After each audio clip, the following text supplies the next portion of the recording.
William Salave, además del magistrado Olbisewe, se llevan la delantera en cuanto a la puntuación. Una puntuación sobre 130 en la que ambos han superado los 90 puntos. Por debajo se ubican otros postulantes como el fiscal del distrito de Santa Cruz, Roger Mariaca, y otros que aún en la función pública judicial también aspiran a ser los reemplazantes de Juan Lanchipa Ponce, que debe dejar sus funciones el 22 de octubre, es decir, en tan solo unos días. En esta jornada informativa es importante confirmar al país que Santa Cruz ganaría solo un escaño parlamentario. Acaba de confirmarlo el vocal del Tribunal Supremo Electoral, Francisco Vargas, quien informó que se está remitiendo durante esta jornada de miércoles un proyecto de ley al legislativo para que se pueda trabajar ya en torno a esta redistribución de escaños parlamentarios para las elecciones del año 2025. Repetimos, Santa Cruz gana un solo escaño parlamentario después de la realización del Censo de Población y Vivienda. Por otra parte, se confirma también que Chuquisaca pierde un escaño que sería en teoría el que va redirigido para el departamento de Santa Cruz. Estaremos mostrándoles las primeras reacciones de aquellas personalidades políticas que esperaban que Santa Cruz tenga al menos 2 o 3 escaños parlamentarios más después de la realización de esta gran encuesta. Comenzamos informando y lo hacemos hablando de temas económicos, pues si usted tiene un crédito en alguna entidad financiera, preste atención a la nota que viene a continuación. El presidente Luis Arce ha emitido un decreto supremo mediante el cual se obliga a las entidades financieras a realizar la evaluación de solicitudes voluntarias de deudores para la reprogramación de deudas. Se trata de aquellos, dice el decreto, que hubiesen sido afectados por incendios, por otros siniestros o por convulsión social. Escuchemos qué decía el ministro de Economía a propósito de este decreto. Boliviano, que el día de hoy se ha aprobado un decreto supremo que dispone que las entidades financieras atiendan y evalúen las solicitudes de refinanciamiento y reprogramación de las operaciones de créditos de los prestatarios afectados por factores ajenos al ámbito de su actividad. Entonces, el día de hoy, el presidente Luis Arce y el gabinete ha aprobado un proyecto de decreto supremo que va destinado a que los prestatarios voluntariamente, si ellos ven conveniente y de forma voluntaria y así lo evalúen, soliciten a sus agentes de crédito evaluar la posibilidad de reprogramación o refinanciamiento por haberse visto afectados en los ingresos que son los necesarios para pagar el crédito por eventos climatológicos, conflictos sociales o el entorno económico que puede incidir negativamente. Entonces, las entidades financieras y las empresas de arrendamiento financiero ya están facultadas para adecuar sus procesos, tecnologías de análisis y evaluación crediticia, debiendo establecer ya procesos ágiles y simplificados. Para dar algunos elementos centrales de este decreto supremo, las operaciones que tengan un plazo residual de hasta 2 años podrán reprogramarse en un periodo no mayor a 5 años, y para el resto de los créditos, la reestructuración estará en base a normativa emitida por ASFI, ¿no? Ya lo sabe, si usted tiene préstamos y tiene la voluntad de solicitar un refinanciamiento respaldando que ha sido afectado por incendios forestales o por algún tipo de convulsión social, puede aproximarse a la entidad correspondiente y hacer esta solicitud que, aclaramos, será evaluada por cada entidad financiera. Pero hay más en torno a este tema porque un poco antes la autoridad del sistema financiero, ASFI, la directora Ivette Espinosa, ha dicho que además del universo prestatario que se figura en las entidades financieras de forma formal, que son casi 58.000, solo el 12% ha tenido retraso en el pago de sus obligaciones financieras en los últimos 12 meses. La autoridad ha reiterado lo ya expuesto por el ministro de Economía respecto a esta instructiva para que las entidades financieras puedan aceptar las solicitudes de reprogramación de deudas. Ha dicho además, y presta atención a esto, que la reprogramación o este plazo de gracia no está para nada vinculado con la declaratoria en mora.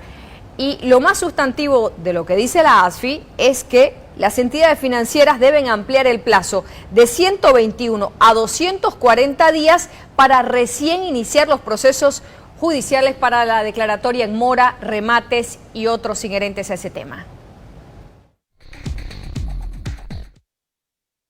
El total de reprogramaciones solicitadas, estamos hablando de 57.269, solamente un 28% de las reprogramaciones solicitadas han tenido un recargo. Tal es así que ya con carta circular emitida el 16 de agosto del 2024, se introducen conceptos y mejoras para que las entidades financieras puedan hacer reprogramaciones que beneficien a la persona que solicita.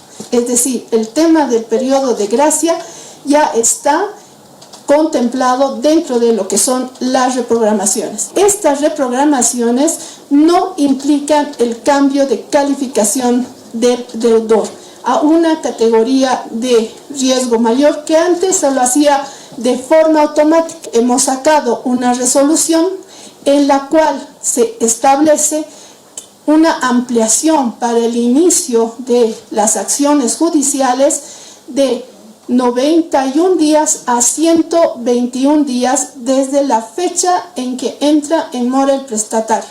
Las personas contarían con 240 días para poder solucionar estos aspectos. Estos sectores han sido afectados por circunstancias ajenas a ellos, ¿no? Estamos hablando de bloqueos, estamos hablando pues de limitaciones que se han tenido, acceso por ejemplo a la importación de ciertos productos, porque hemos tenido un tema especulativo en lo que es el tema del dólar. Entonces, inclusive en estas circulares que se han sacado, precisamente, inclusive temas ambientales que también les afecta, todos estos aspectos están considerados precisamente en esta normativa, en estas circulares.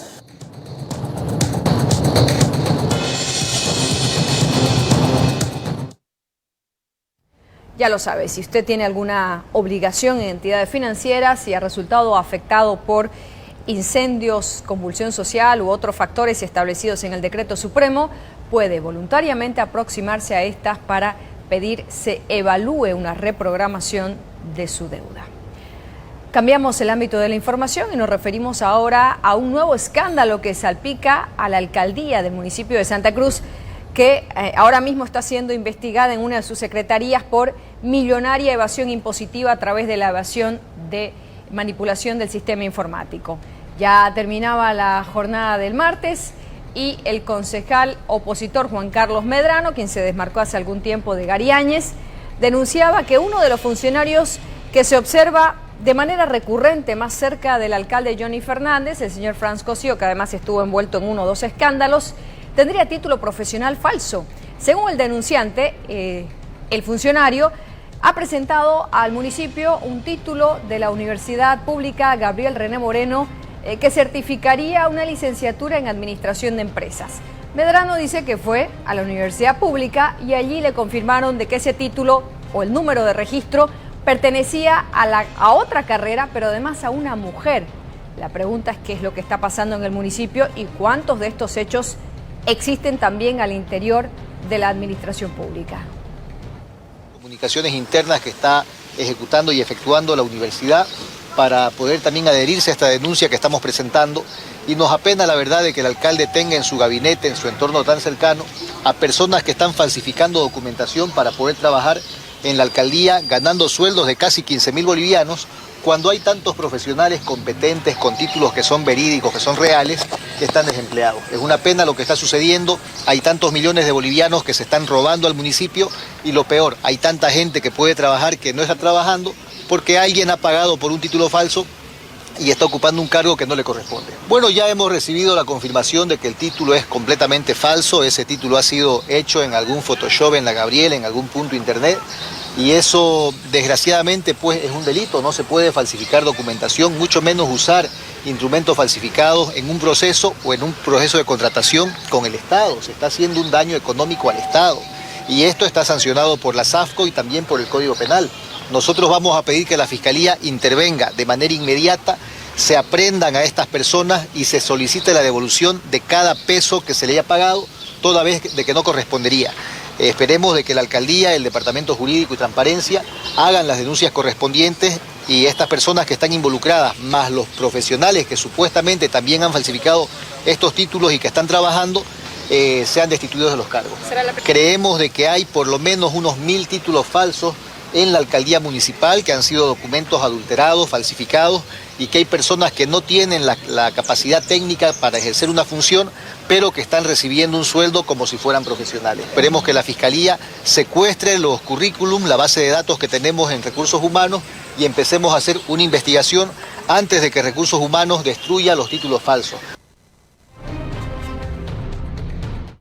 Algunos dicen que podría ser de las Salacitas. No, es broma.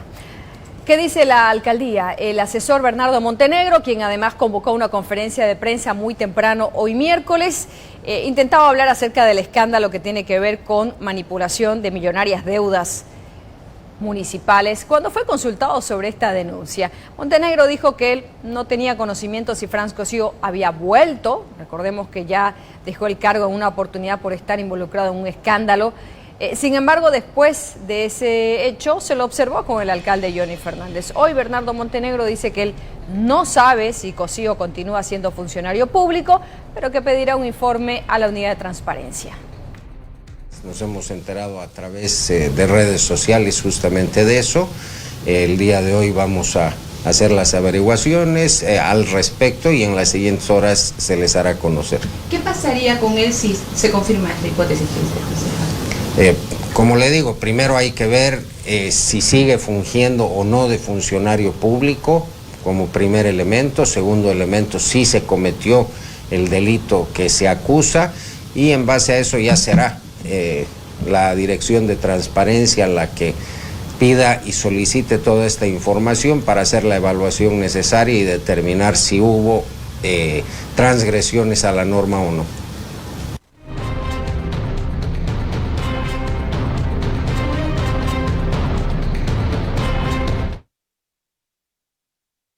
Bueno, eso es lo que está sucediendo en la alcaldía. Más adelante hablaremos acerca del escándalo desatado en torno a la manipulación informática. No se sabe aún si el exsecretario Mario Centellas ha sido citado a declarar. Lo único que se supo es que ya volvió de México y que sus abogados le habrían recomendado una presentación espontánea ante la Fiscalía. Seguimos informando desde Santa Cruz, y es que a unas horas de ser inaugurado, el monumental puente Urubó Village ha sido bloqueado, así como lo oye. Se trata de vecinos del barrio Ambrosio Villarroel, próximo a esta gran estructura, que han decidido bloquear porque dicen que los trufis del municipio de Porongo, que es con el cual se conecta, decidieron arbitrariamente instalar su parada de vehículos en el lugar. Dicen que esta es una zona turística y no un mercado, por lo tanto están exigiendo que cambien de decisión. Mientras tanto, los vecinos del barrio, o más bien los vecinos del municipio de Porongo, protestaban, pues este puente ya se daba por descontado, ayudaría a descongestionar el tráfico en la zona del Urubó. Se vea que está bloqueado ya el ingreso. Temprano hemos sido sorprendidos por una línea de micro de trufi de parte del municipio de Porongo, comandada por el alcalde, diciendo que iban a hacer su parada aquí en nuestra zona. Esto no está permitido, sabemos que es una zona turística, una zona ecológica. Este puente ha sido construido para transitar entre ambos municipios, no para hacer un mercado, un parqueo de trufi, de motos, una línea de micro, y peor comandada por el alcalde. No vamos a permitir nosotros que se estacionen aquí en nuestra zona. Exactamente, cuando nosotros hemos querido trabajar al otro lado, cuando era el puente de Follanini, nos han corrido a pedazos, nos han quebrado nuestros parabrisos, no nos dejaban trabajar, y ellos arbitrariamente han venido a posesionarse más de 50 líneas, más de 50 trufi. Entonces tampoco nosotros queremos que corte el tráfico, no queremos cortar el tráfico a nadie, pero pueden circular, pero no va a hacer sus paradas aquí, no va a ser un mercado, una parada de línea. Esto es fines de semana, es una zona turística donde va a alegrar muchas movilidades, va a transitar mucha gente, entonces, y eso va a obstaculizar el tráfico. En realidad ellos no nos han dicho todavía, pero vinieron bastantes, unas 3 asociaciones que son, y se han venido con todas sus unidades, de una forma provocándonos más o menos. ¿La vigilia va a continuar aquí? Va a continuar hasta que se acerquen las autoridades correspondientes.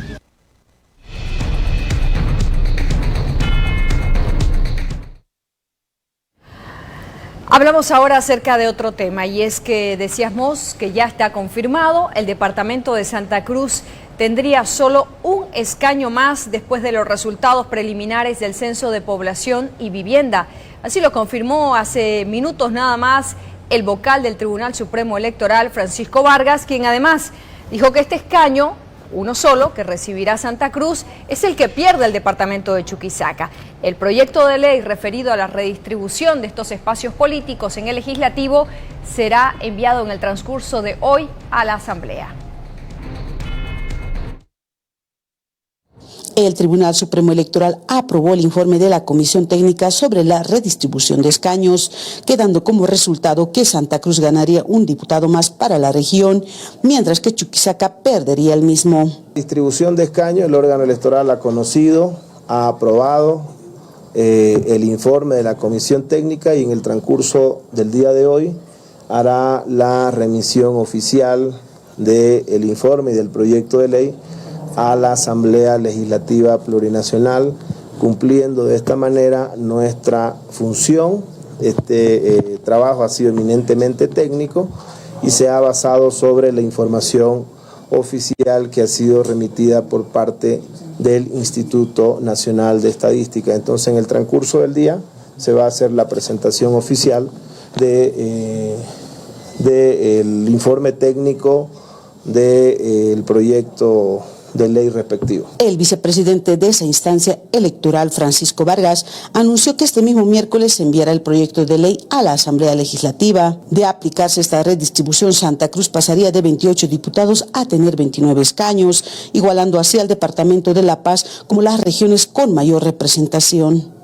Chuquisaca, por su parte, restaría de 10 diputados a 9, igualando a Tarija y Oruro en cantidad de escaños. Un departamento gana un escaño, el departamento de Santa Cruz, y sería el departamento de Chuquisaca que perdería un escaño, ¿no? Vamos a hacer una presentación a través de nuestros medios y nuestros canales de comunicación del órgano electoral, siempre en el marco del principio de publicidad y transparencia, ¿no? Este trabajo ha sido eminentemente técnico y sobre eso la comisión del órgano electoral ha fundamentado en base a los principios y a los criterios que la Constitución y la ley determinan que se realice una nueva distribución de escaños. Sobre ello, el departamento de Santa Cruz ganaría un nuevo escaño y el departamento de Chuquisaca restaría. Todo se va a remitir a la Asamblea Legislativa Plurinacional.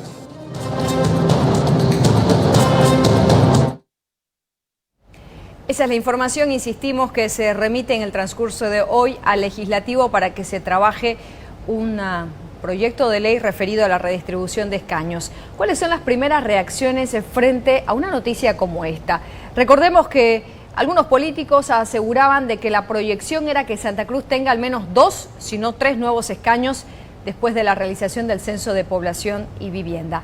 Estamos con el diputado de Creemos, diputado opositor Ervin Bazán. Diputado, muchas gracias por la gentileza. Escuchó usted al vocal Francisco Vargas, se confirma que Santa Cruz tendrá solo un escaño más después de la realización del Censo de Población y Vivienda. ¿Qué sensación le deja esta información que en breve la tendrá ya en detalle el legislativo? Bueno, es la evidencia, gracias Carly en primer lugar por el espacio, es la evidencia de una estafa anunciada, de un fraude anunciado.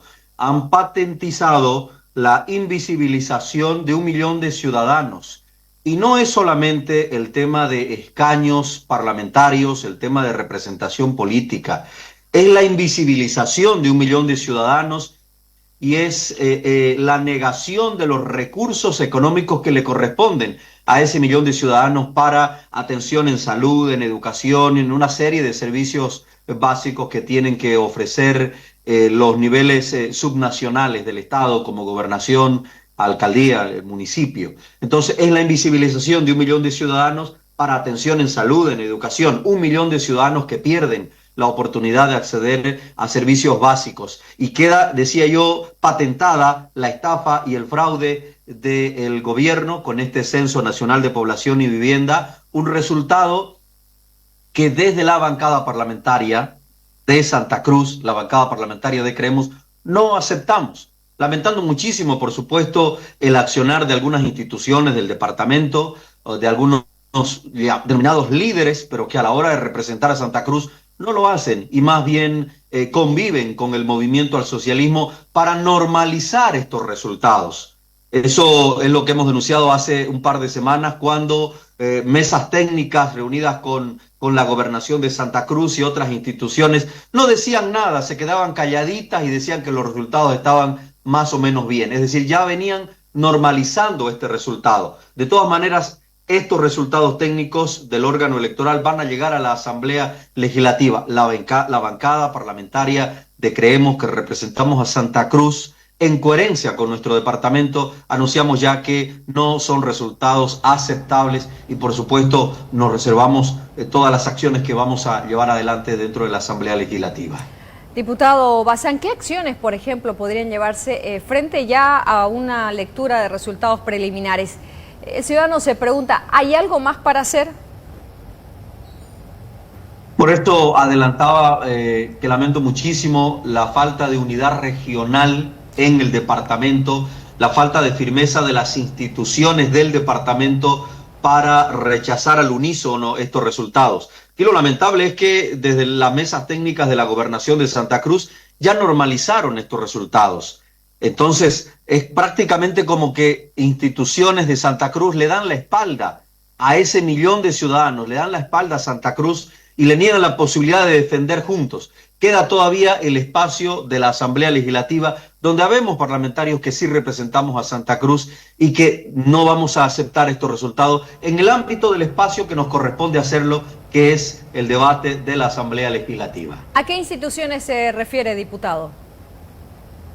Bueno, supimos de mesas técnicas donde participó la gobernación de Santa Cruz y desde estas mesas técnicas no se hicieron mayores reclamos, sino que más bien sirvieron como tenderle la cama al INE, al gobierno, para que anuncie hoy estos resultados. Es decir, fueron de a poco normalizando estos resultados. Ese es mi pesar, ese es mi lamento, esa es mi denuncia, que fueron normalizando estos resultados. Y claro, hoy el gobierno hábilmente tiene entretenido a todo el sistema político con otros temas. Ejemplo, obviamente el incendio, los incendios, y no le falta tema para entretener al sistema político. Nosotros, desde la Asamblea Legislativa, que es el espacio que nos corresponde, rechazamos estos resultados. Una pregunta más, diputado.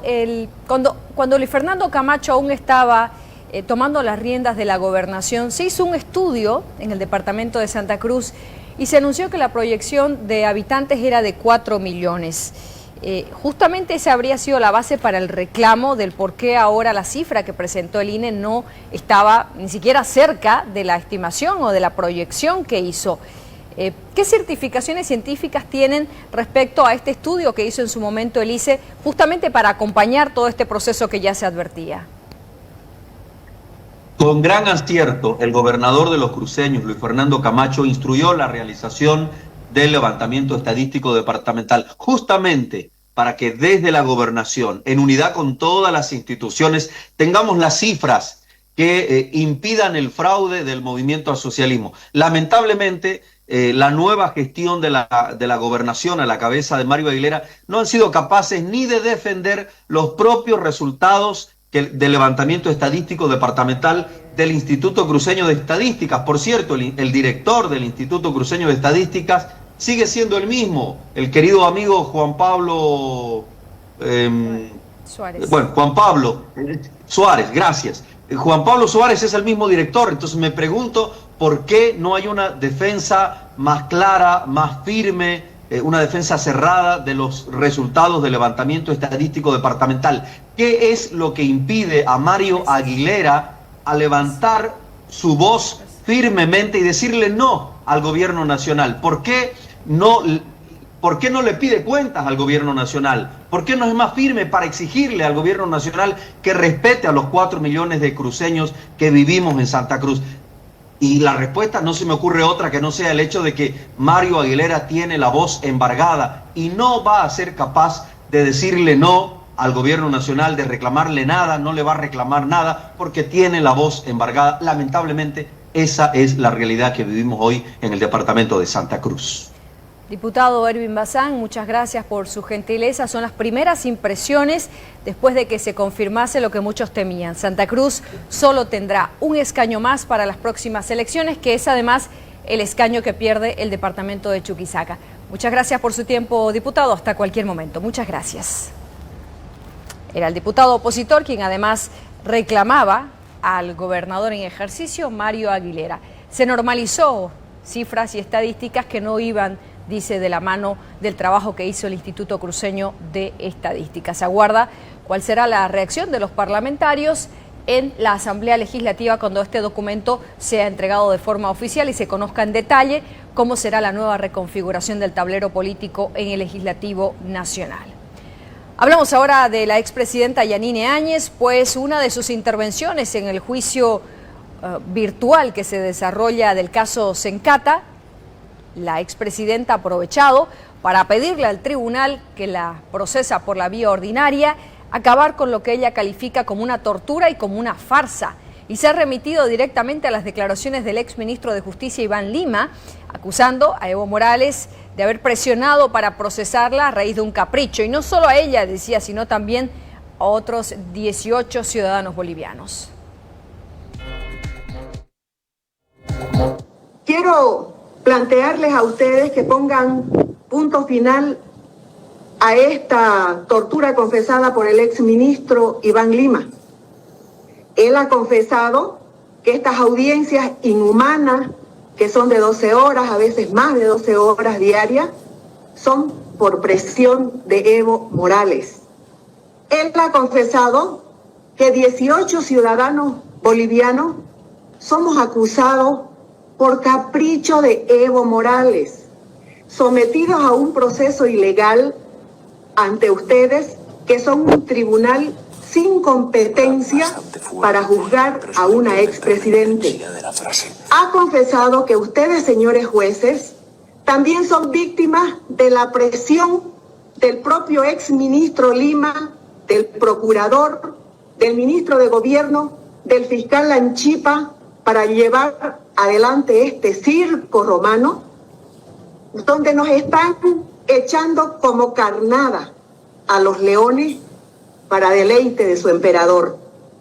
Ha confesado que hagan lo que hagan, este juicio será nulo y llegará a la Comisión Interamericana de Derechos Humanos, como lo he manifestado desde el comienzo de esta patraña.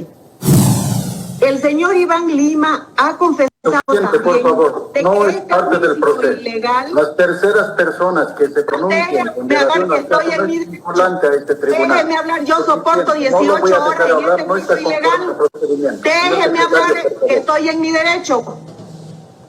Este es un juicio ilegal y yo tengo que estar aguantando más de 18 horas ya muchas le hemos veces. oído al respecto, ya ha manifestado esa situación.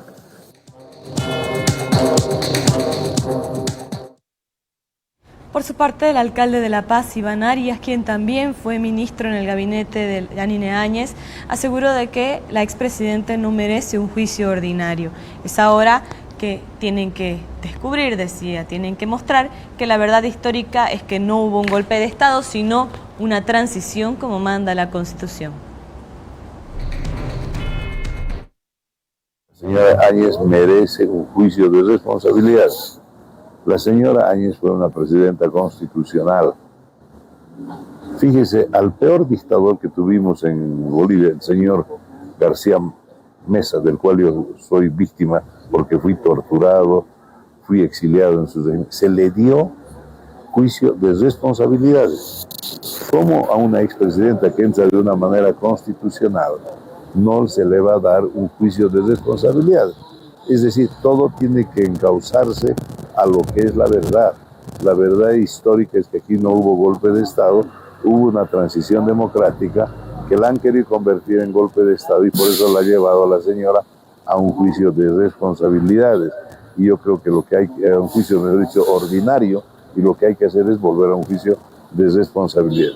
En ese sentido, las declaraciones del señor Lima intentaban y buscan que volvamos al cauce democrático y que se respete lo que debería hacerse con la presidenta Áñez, que injustamente está encarcelada ahora. El juez determinará quiénes son testigos. Lo que hay que determinar es que se tiene que hacer un juicio justo por una causa justa a la señora Yanine Áñez, que merece un juicio de responsabilidad y no un juicio ordinario. Seguimos informando desde la ciudad de La Paz, y es que el director nacional de la Fuerza Especial de Lucha contra el Crimen, Johnny Chávez, ha informado que la Fiscalía finalmente admitió una denuncia planteada por el ministro de Gobierno, Eduardo del Castillo, que está directamente relacionada con una vagoneta de lujo en la que se transportaba el expresidente Evo Morales durante la movilización hasta Caracollo. El policía ha dicho además que la Fiscalía no solo que admitió, sino que ha ordenado que se investigue a la joven de 21 años. Será una comisión de fiscales la que investigue presunta legitimación de ganancias ilícitas.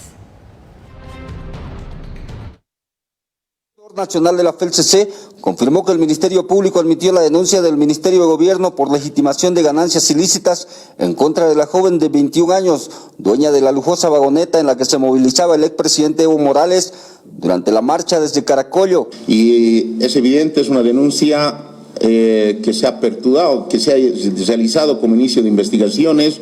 Es un caso de... que lo han denominado, es un vehículo de lujo, una vagoneta. El día de ayer, 1 de octubre, se han realizado las primeras actuaciones. Es importante que conozcan ustedes que ya es de conocimiento del Departamento Nacional de Legitimación de Ganancias Ilícitas los requerimientos pertinentes para que en cumplimiento de la normativa legal vigente y de la ley 1970 se realicen todos los actuados investigativos sobre este hecho. Pero ya esto ya está aperturado, ya hay el número de caso. Para tal proceso formarán una comisión de investigadores y ya se están haciendo algunos requerimientos informativos a diferentes instituciones. El fiscal ha dispuesto que se conforme una comisión de investigadores para que se realice la investigación de este caso. ¿Ya está admitida la denuncia entonces, general? Bueno, las primeras actuaciones son requerimientos de diferentes instituciones para que puedan validar la información. ¿Sobre quiénes serán citados? Eso lo definirá la Fiscalía, dijo el jefe policial.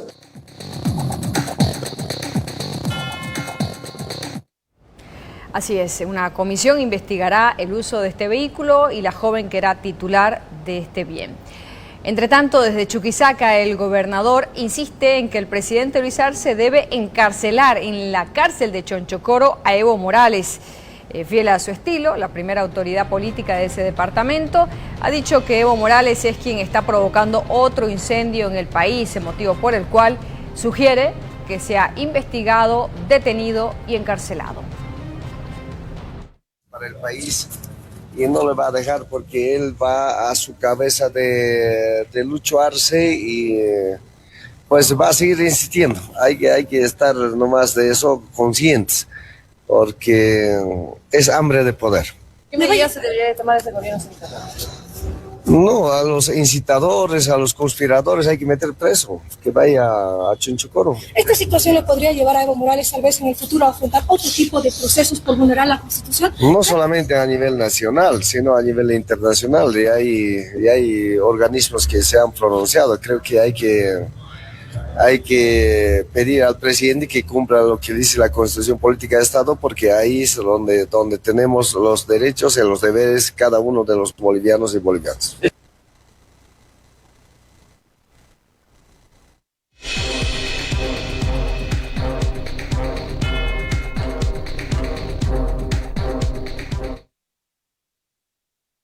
Por su parte, el ex magistrado y ahora abogado del expresidente Evo Morales aseguró que un grupo de abogados voluntarios, decía él, estarán en defensa del expresidente y su ansiada habilitación para las elecciones presidenciales. Y es que los evistas han cerrado filas y aseguran de que Evo Morales cumple todos los requisitos para también candidatear por la presidencia del año 2025. Y hablando sobre la declaración del exministro de Justicia, Iván Lima Magne, asegura que ahora él está presto a debatir con él mismo. Lo ha desafiado a que debatan sobre la respuesta de la CIDH en respecto a una inhabilitación del expresidente para la próxima elección presidencial. Que hay que tener miedo por el hecho de que va a iniciar procesos contra Evo Morales o contra otros ciudadanos. Este personaje tiene habilidad únicamente para traficar influencias a favor de su bufete. Y nosotros queremos decirle a este vulgar traficante que ya desde el año pasado tenemos una red de abogados conformada, somos abogados voluntarios en todo el país, ¿no? En su mayoría que no son abogados militantes, sino que quieren defender a Evo Morales. Estamos dispuestos, en el escenario que este vulgar traficante de influencias elija, a responder, ¿no?, como abogados defensores del movimiento al socialismo y del ciudadano expresidente Evo Morales. Pero además, ahora que este vulgar traficante ha dejado de ser ministro, volvemos a desafiar a Iván Lima Magne. Elija el medio de comunicación que él quiera, elija la hora y el día que él quiera, para debatir, ¿no?, para debatir la opinión consultiva 2821, el informe 121 de la Comisión Interamericana y para debatir la sentencia 1010, frente a frente, ahora que él ha dejado de ser ministro. De una vez le digamos al pueblo, ¿no?, cuál es la verdad respecto a la reelección.